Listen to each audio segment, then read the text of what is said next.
Election results, and we welcome State Representative Cleon Turner to town on this episode of Barnstable Today.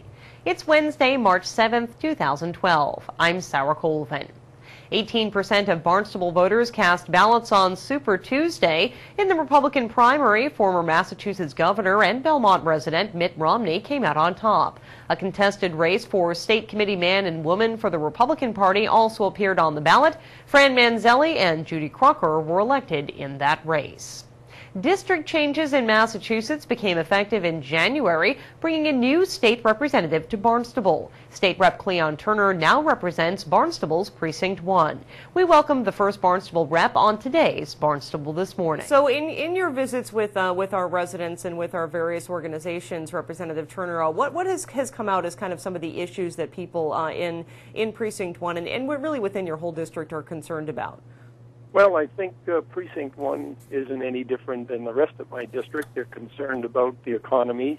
They're concerned about local aid and how the state is helping to get things done in municipalities, cities, and towns. So there really isn't a big difference between what the folks in the first Precinct 1 in Barnstable have for issues as they do in the rest of the Commonwealth and clearly the rest of my first Barnstable district.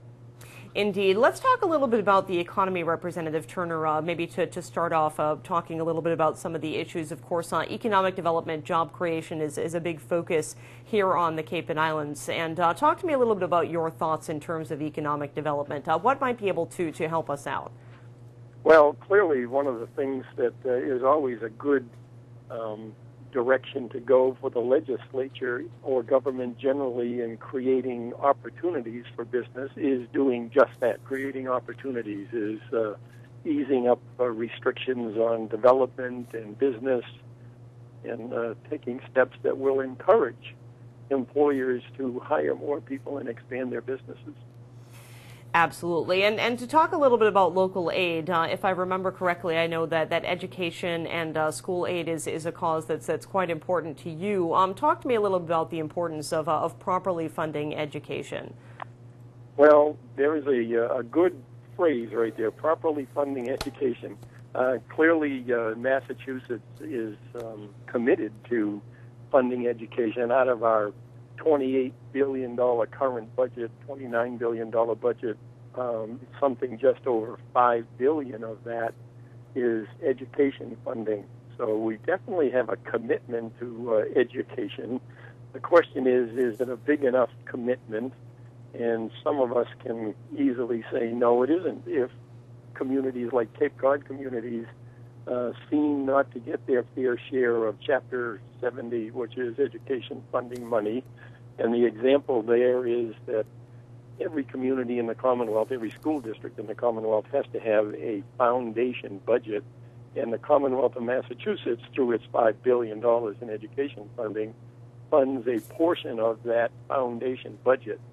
And communities on the Cape tend to get not much of their foundation budgets funded through that funding process. The example I know the best, obviously, is Dennis-Yarmouth Regional School District only gets 17.5% of their foundation budget funded out of the Commonwealth's $5 billion education budget.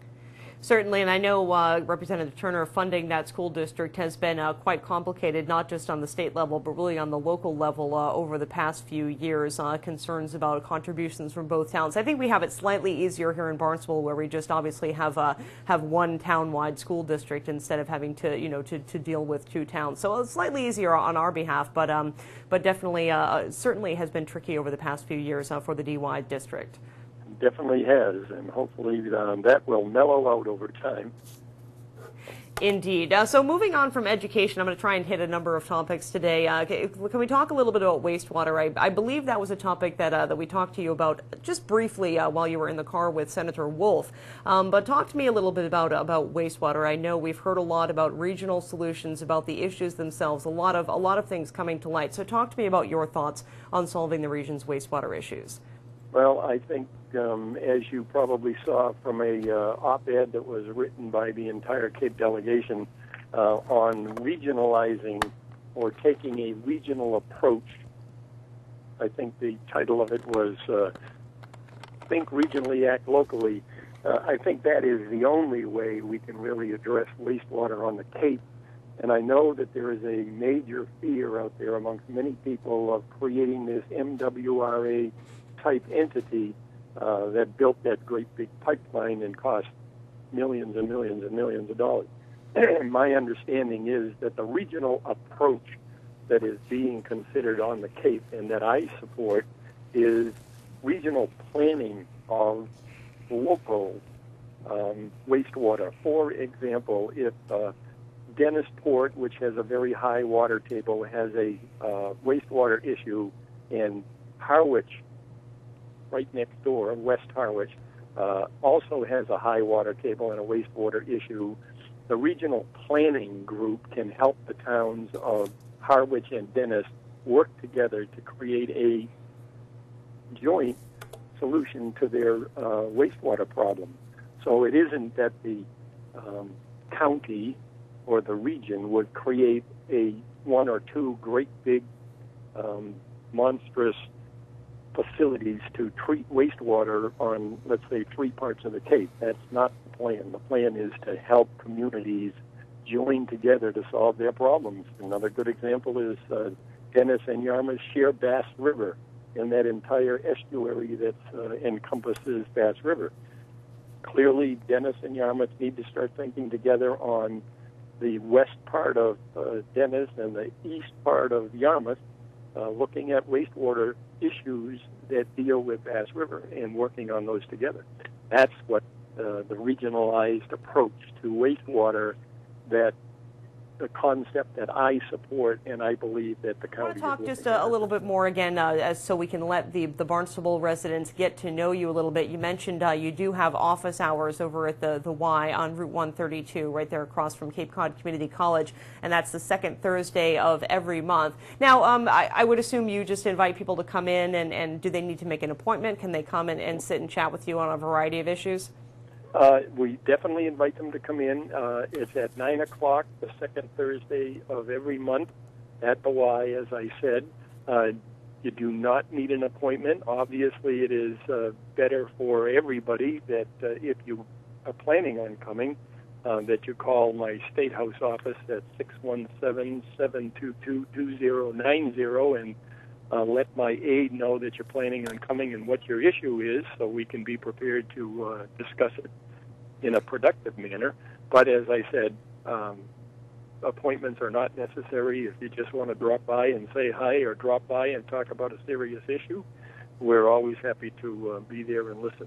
Sure. And have you found that people are taking advantage of those office hours? Obviously, you're relatively new to our district, definitely not new to the region, but new to the town of Barnstable. Have you noticed people stopping by? Has it been pretty productive so far? Actually, I've only had one of those office hours, and I think I just said it was the second Thursday of every month. It's the second Friday of every month. Second Friday of every month at 9 o'clock at the Y. Great. So, and I've only had one of those so far, and tomorrow is another one. So. Sure. So this Friday is the next one, and again, just encourage people to come along. And I know from speaking with other state reps and also our local politicians here in town that really that's one of the best ways you can communicate and learn about the issues is just hearing them straight from the horse's mouth, if you will. Exactly. And in between office hours, you know, if you've got our constituents have issues anytime when I'm not having office hours or don't want to wait until office hours, there are a couple of options there. Always they can call my State House office at the number I just gave and talk to my aide or talk to me, and we will work on your issue immediately. If you need to have a meeting with me and it's not one of the days of my office hours, then you can always call my office at the State House and make an appointment for me. I will, come to your house. We can meet at the library. We can meet anywhere you need to meet. But we're always happy to accommodate constituents. First Barnstable State Rep Cleon Turner will join us on Barnstable This Morning, each and every Wednesday morning at 7:10. With Barnstable Today, I'm Sarah Colvin.